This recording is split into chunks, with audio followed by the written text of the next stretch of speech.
Hi, I'm Alex. I'm the Devil's Advocate. On this channel, we talk about movies, we talk about TV, we talk about video games and music and anything I want to talk about. And today, we are talking about Andor Season 2, which premiered last night.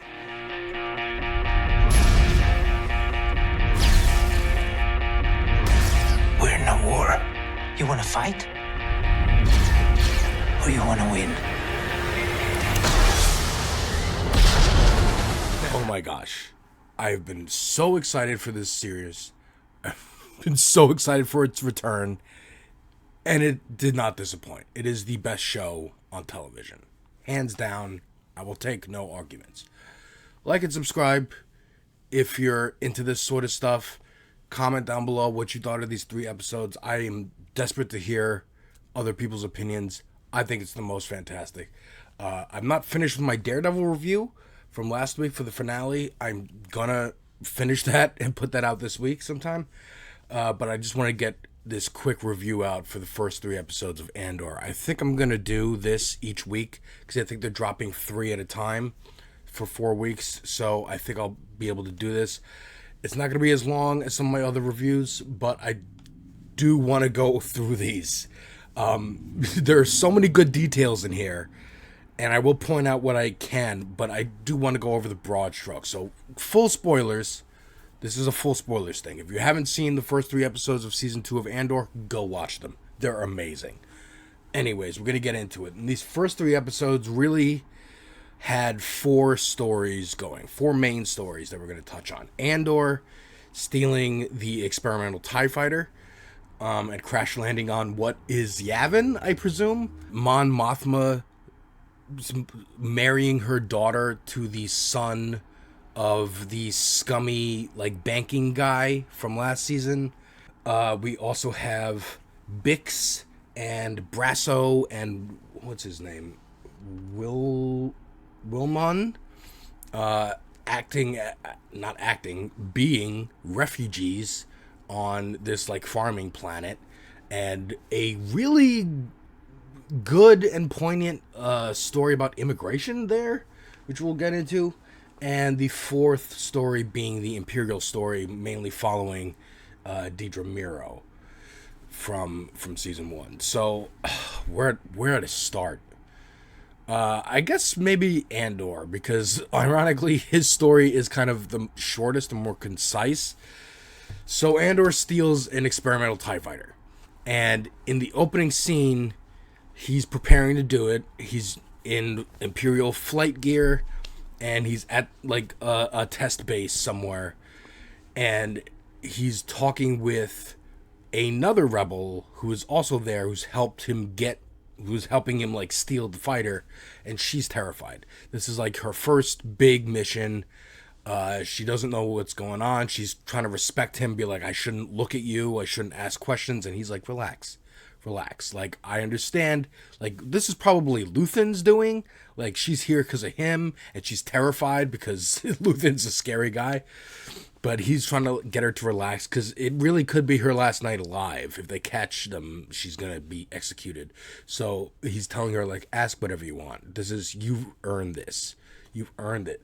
And we get this great, concise moment of humanity where she's talking about how afraid she is and really asks, is it worth it? If I die tonight, was it worth it? And he says yes, because you are yourself right now. You are not pretending to be okay with the Empire. You're not pretending to, you're not just keeping your head down and ducking. You're doing something. Even if it's a small part, you're still doing your part. And she feels guilty because she's like, I've actually had fun here at this base. I've met friends. And we see that moment with her and somebody walking by. She has a inside joke with her. And she's like, I'm kind of going to miss it here. Isn't that awful and ironic? And he's like, it's okay. It's okay to have fun when we're doing this stuff. Get joy where you can, because the whole thing is dark. And then he proceeds to steal the TIE fighter, can't really fly it that well. I thought it was just for comedy, but like it's a plot point. This is how good Andor is. Yeah, he's like firing the guns in the thing. He goes in reverse by accident. He's crashing around. All the stormtroopers show up. There's a great scene where he shoots them all with the thing, with the TIE fighter, and then flies out, is chased, gets away, but still can't really fly the ship. Goes to the rendezvous point where he's supposed to hand it off. The rendezvous person is not there anymore. It is this other band of rebels.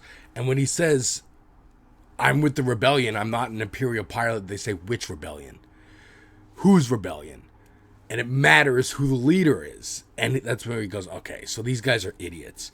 And it's a really good encapsulation of how real revolutions are really difficult, because there is a lot of infighting. And even just on the political left side of the spectrum, which Star Wars is and has always been, there is infighting all the time. Confusion and idiocy and bad decisions. Like, they're crashed on this planet. They need to get out. They have one pilot. They think their ship doesn't work. So they think, oh, a TIE fighter, we'll just get our pilot to fly the TIE fighter. And then she can't figure it out. So they kill, okay, well, we'll force Andor to teach her how to do it. And then they get in a squabble and she's shot by one of the other rebels. And then they just divide into two camps immediately. And then are distrusting of each other.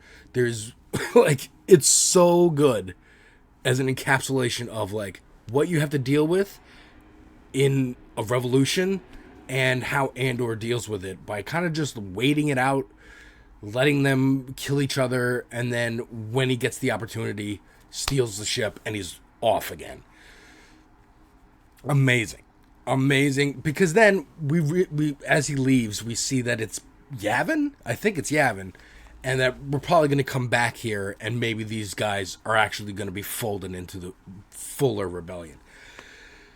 And Andor makes a good point here when he's trying to rationalize with these people, is that it doesn't matter which leader you're under. We're all the rebellion. We're all fighting against the Empire.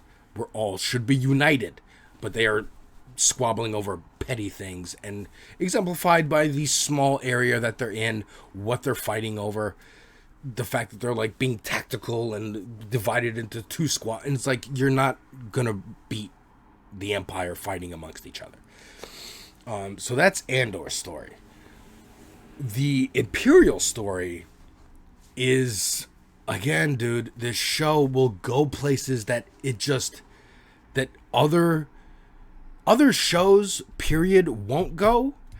And especially other Disney shows. I touched on it in my Daredevil review. It is coming. But that was like, that touched on the idea of revolution and fighting the system and stuff, especially that last episode. If you know, you know. But this series is explicit. And I don't know how Tony Gilroy got away with it. I don't know what kind of deal he had with Disney where he's like, I'm going to make what I'm going to make and you're going to put it out. But the Imperial plot is, first of all, they have like a secret meeting. Director Krennic's here. Yay, we love Ben Mendelsohn. Explaining that there's a planet called Gorman, and they really want Gorman. The Emperor really wants Gorman. And to explain the value of the planet, they show this like film reel that is straight out of the 1950s. It's even got like a 1950s voiceover, the wonders of Gorman and the fine silks that the spiders make. But then they look at that film reel and they talk to the Ministry of Enlightenment, which is a new thing I've never heard of from Star Wars. And they're basically the news. They're the propaganda machine. They're the ones who are like, do you notice that they seem kind of arrogant? You notice that they seem like they're above the rest of the galaxy. We did that on purpose because we're trying to exploit them. They talk about what the Emperor's really after. Like, they're famous for these spider thread silks and fabrics, but really the value of the planet is like the rocky core. Editing Alex here, and I just wanted to point out that the reason that they want this rocky core is because this will generate unlimited power, and they say unlimited power, and I was like, oh, that's a little Easter egg from Revenge of the Sith. Cute little thing, but we gloss over it to actually get into the real plot. And they're planning on mining the planet to the point where the planet will break apart and explode. So they just casually, calmly, clinically, corporately talk about how to genocide these people. We're going to forcibly remove them and relocate them, or maybe release a virus. Like, they're brainstorming ideas on what to do. Krennic is talking to Dedra and is like, you're very quiet. I brought you here for a reason. I know you have a plan. What is your plan? And she says, well, propaganda isn't going to take us the whole way. We need a strong force on the planet, and maybe a rebellion that we can count on.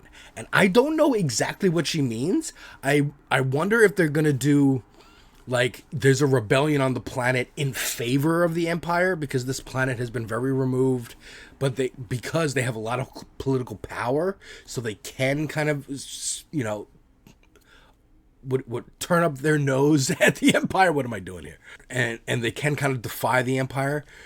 The propagandists are using that defiance to try and make it seem like they're snooty, they're above, they think they're above everybody else, and turn public sentiment against them, so that when they are forcibly relocated, their planet destroyed, them massacred, people won't care as much.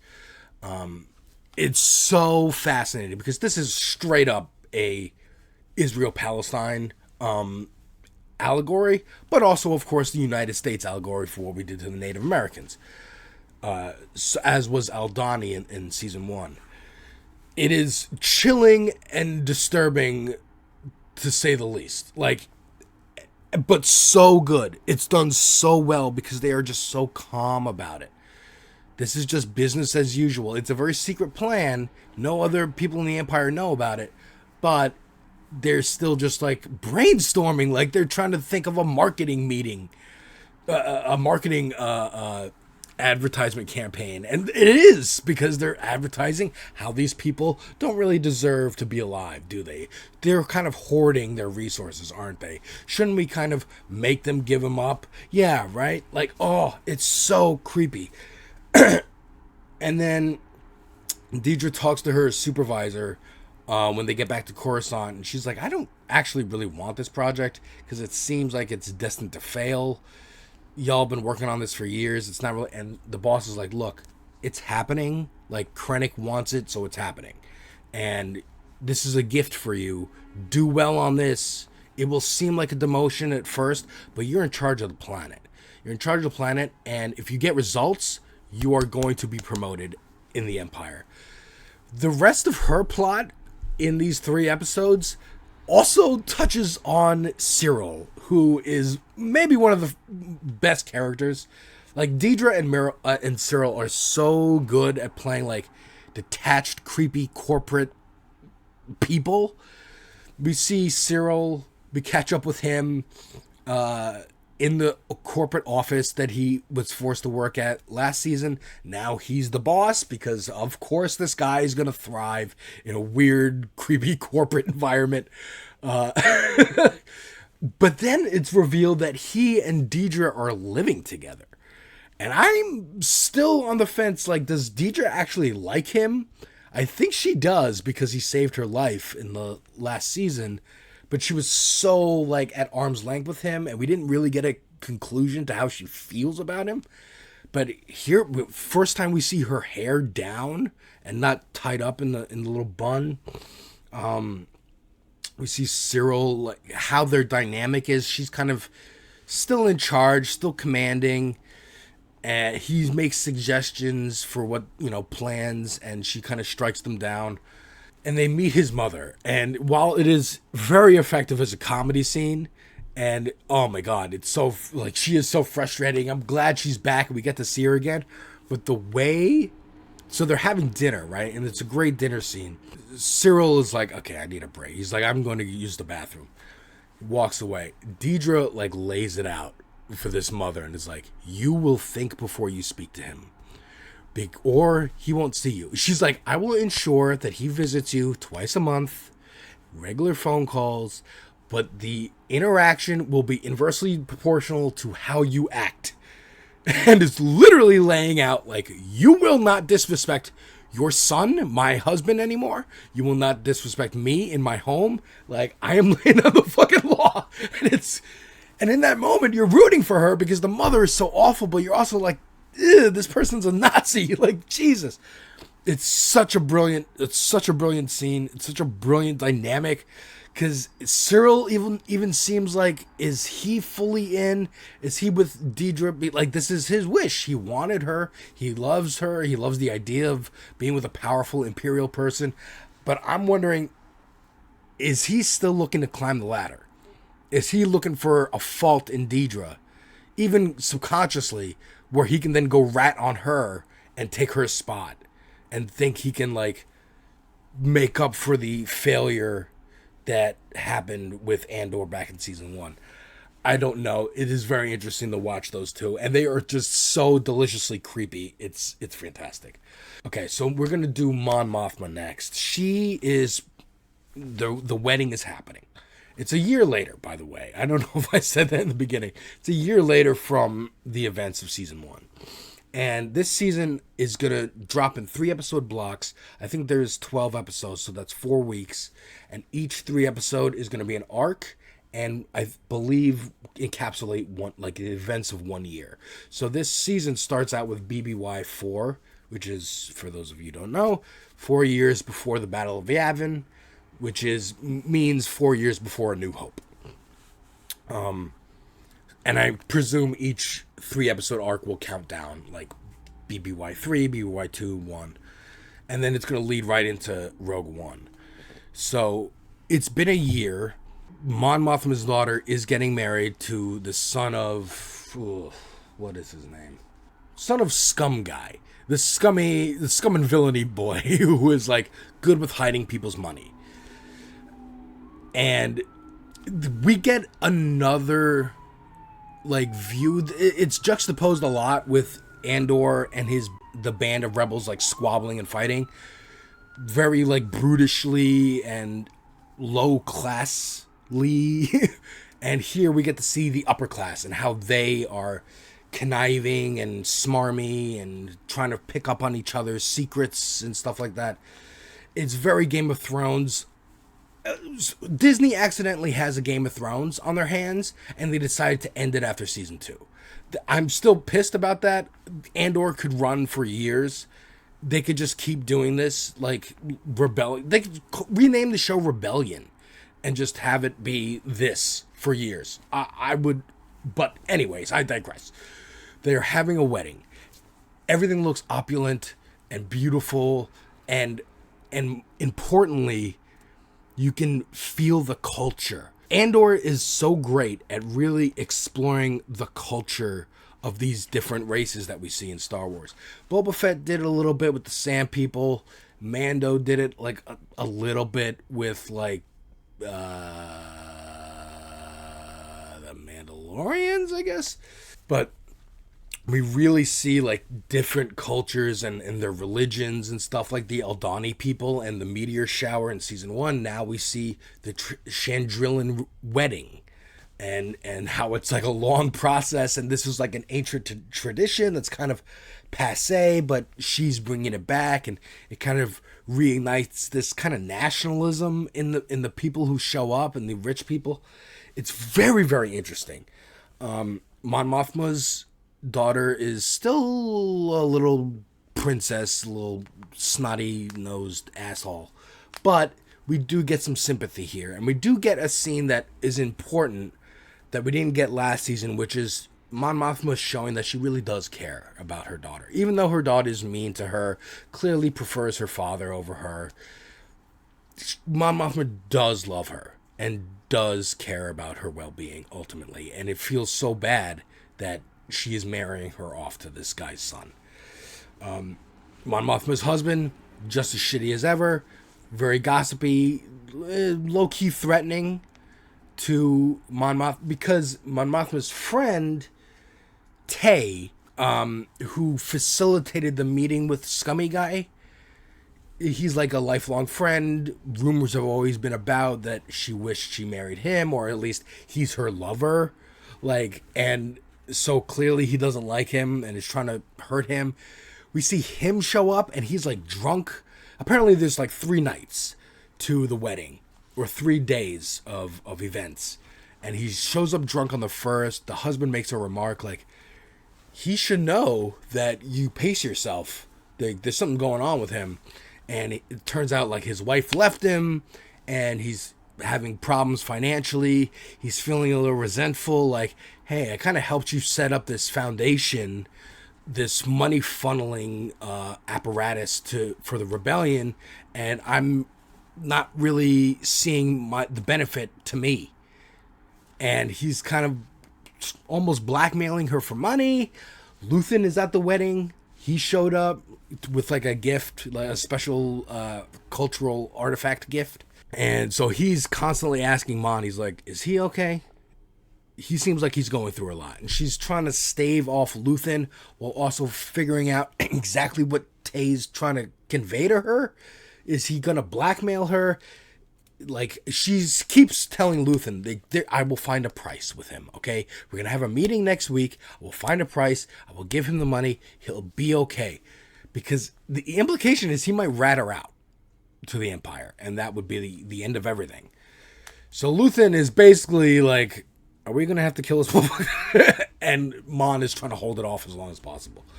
We also get some just really good character moments with Mon Mothma. Just over the course of these 3 days, getting more and more anxious, feeling more and more of the pressure. Luthen is also trying to hear back from Cassian, and his assistant is like, yo, I'm listening to the scanner. We're not getting any messages. I don't know what happened. We know he left the planet with the TIE fighter. That's all we know. We don't know anything else. And at a certain point, she's like, you know what? I know it's risky, but I sent out a message trying to contact Bix, Andor's girlfriend from the first season, but I can't get through, so now I'm worried about them. And that leads into Bix's story that we will talk about in a minute. But this wedding also has Mon Mothma's cousin, Vel, who is on Aldhani, led the Aldhani mission. She's kind of moping around because her girlfriend's not there and she has no idea where she is. Luthen has her doing something else. That's all she knows. And if you remember the season 1, there's a great moment towards the end where the girlfriend is like, hey, I'm here for the mission. Like, we have a thing and I really do care about you, but it's mission first, us next. If I have to sacrifice my life for the rebellion, I will. If I have to sacrifice, implicitly, if I have to sacrifice you for the rebellion, I will. But Vel comes from money and is like, you know, she makes a comment like, you're a rich girl playing revolutionary. I am really a revolutionary. So Vel is upset. She's kind of moping the whole time. There's a lot of imagery of her like being, oh, we're just single ladies looking at the eligible bachelors, but she she's gay. So she's forlorn and doesn't want to be one of these single ladies. And then at the end, we see that, first of all, Mon Mothma talks with Luthen, and Luthen's like, this guy's a liability. Tay is a liability, and you need to be protected. And she's like, I don't know what you're saying. And he's like, how pleasant for you. Being like, I'm going to kill this dude. And it's nice and sweet that you don't know that I have to do that. You're innocent. You're naive. And the realization setting in for her as the wedding is complete and they're doing a big dance celebration. The music in this show is also very cool. This was the only quibble I had with the tone, is that you have this like rave music at this wedding. In the last episode, it's intercut with what's going on with Bix and Andor, and that the heaviness of that story paired with this is also heavy. She's giving up her daughter. She's also giving up her lifelong friend, knowing he's going to be killed. So it balances tonally but the music is just the thing that's like wacky here, because every time it cuts back to Mon Mothma at the rave, because she starts drinking and she's like dancing, she's raving sadly, and the music is just the thing that didn't balance it that well. But minor quibble on a fucking fantastic opening three episodes. We also see Vel seeing her girlfriend again. She does get to see her again. Her girlfriend is the chauffeur who picks up Tay, presumably to go kill him, because she's an assassin. And the fact that they see each other, they lock eyes, they have to not react and not be like, oh my God, it's so great to see you. They have to pretend they don't know each other and not even speak one word to each other. And it just crushes Vel. And what is her name? Cinta is just like, yep. It just gives her a look of like, this is what I'm doing. I'm killing this dude. Like, this is my job. I am the rebellion. I am a soldier. This is what I do. Crushing, dude. Crushing. And then we're going to get into Bix's story. And Bix's story is probably the darkest. They do an immigration story here. And I didn't know if it would work, and I don't know if they're going to keep going with this through line throughout the whole series. Again, each 3-episode chunk is going to be a year removed, so I don't know if they are going to touch that again, if they just wanted to touch it a bit in this first 3 episodes, because it's very poignant. But oh my God, so they're Bix, Brasso, and what's his name, Willman, are on this farming planet. Everything's fields of what looks like wheat, and they're farmers. They're with a couple natives of the planet who are like Irish, and whatever the planet's called, they're that-ish. But clearly this planet is like very Irish, very white. They even make a note of being like, because Willman's got like a little girlfriend, and she's native to the planet. And he's like, her parents don't really like me coming around. And Bix is like, yeah, that's probably because of what we look like. And he's like, oh, come on, I don't think they're like that.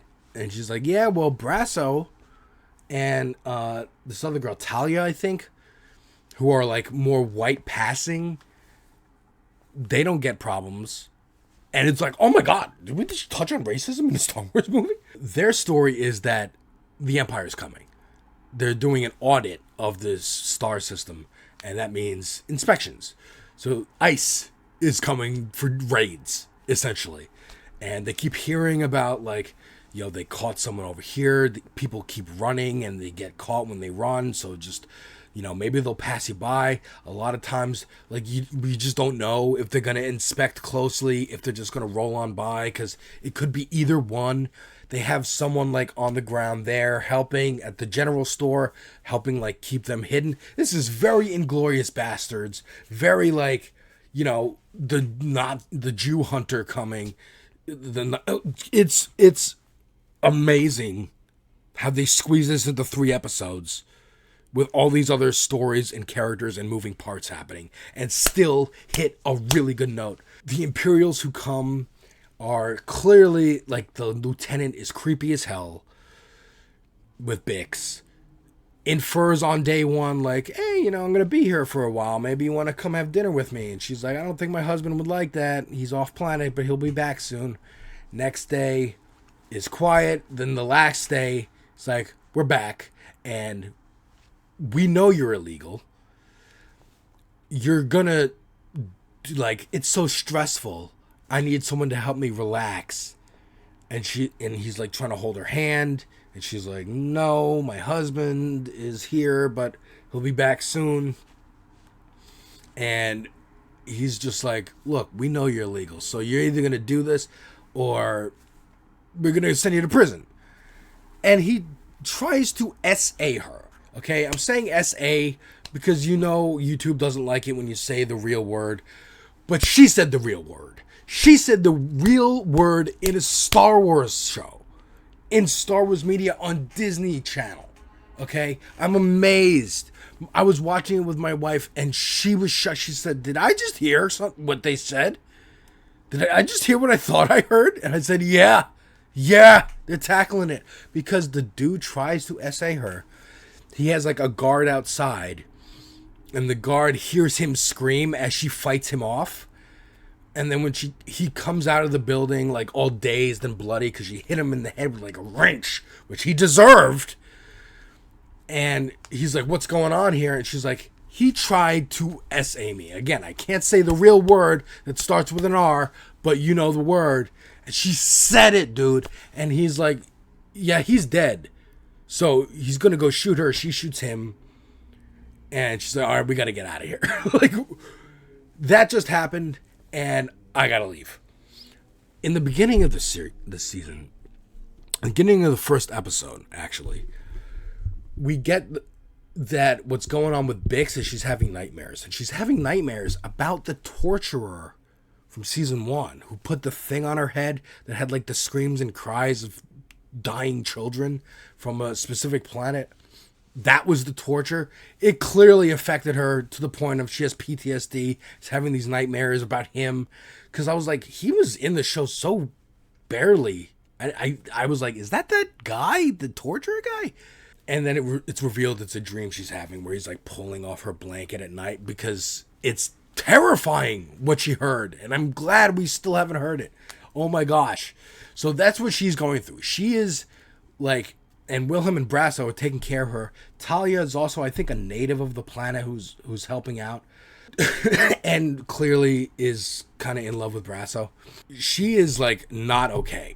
Even a year later, she is still having nightmares like this. And they're trying to, like, calm her down. Remember, like, we're safe. We're on this planet. We're all together. So, by the time, shit hits the fan and she's out, she's like, "Okay, we gotta go." She goes to find Brasso. They're like, "All right, we're going. We gotta get the fuck out of here." And their plan to get out is like, we're gonna move to another section of the planet, but the Empire already knows that people are trying to run around like that. And Brasso goes to the general store, is like, "You ratted us out." The guy who was helping hide them ratted them out. And as a perfect metaphor, it's just straight up the reality of the situation of immigration. They took them in, exploited their labor, paid them barely nothing, and then when they're done using them all up, called the feds on them and had them arrested. Like, this is what happens to migrants all the time, every day. This is what's happening now. Oh my God. I also want to make clear that they do a really good job of making sure that these Imperials are acting as ICE, they are acting as cops, and cops will do SA to, maybe we'll let you slide. They are F the police as well, even more than Daredevil was last week. It was so brilliant, and they do such a good job of making you scared of stormtroopers and the officers, especially the officers who seem to do nothing in the original trilogy. They're just there for Darth Vader to yell at and kill, but they are actually really creepy in this series. Extended from season 1, where they were also, but even more so here, especially this scene with the lieutenant and Bix. Coincidentally, at the same time, Andor gets a call to Luthen's assistant when she goes back to the gallery. She was at the wedding, but she's like, "I'm leaving. I need better communications, and I need to find out what's happening." So she goes back to the gallery, gets a communication from her, talks to her, finds out that there's like a communication blackout around the planet where Bix is. So he's just like, she doesn't even know what it is. She's just like, "There's a blockade. We don't know. Communications are out. Just like, relax. You can't go home right now." And he's like, "That means there's a problem." So he hangs up, immediately goes home. So as Bix and Brasso and Willem are getting ready to leave, and like their plan to leave is getting spoiled because Bix had to kill the lieutenant. And now they're in a firefight with the stormtroopers at the general store. Brasso is, and he's running away on his speeder. Andor shows up with the TIE fighter, blasts the trooper transport, blasts a lot of the troopers, lands to come save them. Willman was out with his girlfriend. That's why Bix and Brasso was like, God damn it, I gotta go get this stupid kid. Trying to go get him. They all meet up at the TIE fighter. But Brasso, like Andor goes to check on Brasso because his speeder fell. He fell off his speeder. He was shot. He was killed. It's very sad and tragic. And they have to leave. They just have to leave. Willman does not get to even tell the girl he likes, like, where he's going. He's like, it's actually better if you don't know. So he doesn't tell her this, but he knows from what happened to Bix. He's like, it's better if you don't know where I'm going, because then they can torture it out of you. And I don't want what happened to her to happen to you. Oh. Amazing storytelling in these first 3 episodes. Those are the broad strokes. I mean, it ends kind of the way the first 3 episodes of season 1 ended, with Andor like going off in the ship with Luthen. You know, Bix and Willman are now going off in the ship with Andor, having just lost someone that they really care about, their brother that they've been with. It's so sad. And just this quote from Tony Gilroy, the show creator, resonated with me, where he said season 1 talks about and sets up that the cost of revolution, the cost of fighting against the system, fighting against an empire. We see that with Eldani losing the character who wrote the manifesto. We see that with the Imperial spy, that Luthen, where he gives the big speech of like, what did it cost me? It cost everything. And now season 1 was talking about it and setting up that there is a cost to fighting like this. And season 2 is showing us. Mon Mothma lost her best friend, her only confidant from childhood, because he couldn't hold on, and he was getting greedy and impatient, and he was having personal problems. She also lost her daughter. There's this beautifully sad moment before the daughter walks out to get married, and Mon is like, look, when I was in this situation, I was standing right where you're standing. My mother was drunk, and I'm going to tell you what I wish she told me, which is, you don't have to do this if you don't want to. Like, we can go out there and say thank you for a lovely afternoon, but we're not ready for a wedding. We need more time. And her daughter says to her, I wish you were drunk. And that just solidifies that there is no hope for her daughter anymore. She can't pull her back and be like, hey, yo, work with me. She just has to accept that her daughter is MAGA, essentially, and is lost to her. And so she walks her out, basically to her doom. We see the wedding ceremony and how it's culturally important. We don't know what the hell they're talking about. We don't know why they're doing anything, but we know it's purposeful. There's a reason why they're dressed like this. There's a reason why they're walking in the way they're doing, the things they're saying, the ceremony of it all. In the last episode, when they do the rave, Luthen's gift was this. It's called a Chandrilic Mond, which is like this artifact that was stolen from the planet like 25,000 years ago by the Rakatan Empire. Rakatan dropped. There's only 8 of them have been recovered, and this one is the 9th. It's this like really just flavored text, but also relevant to the plot, because it is about culture. It is about all these disparate factions uniting under this one banner of fuck the Empire. When she's at the rave and she's drinking and dancing her sadness away, it is very like, you know, I don't know. It's a little silly. That is my only gripe with these first 3 episodes, is that it's a little silly juxtaposing a rave and like Star Wars rave music with what's happening with Bix and Andor and leaving the planet because ice is here. So that was just a little tonally weird, but everything else is fantastic. This show is amazing. Amazing. I cannot wait for next week to see what happens. Please leave me your comments. I want to hear what you think. Like this video, subscribe if you want to see more. Holy crap.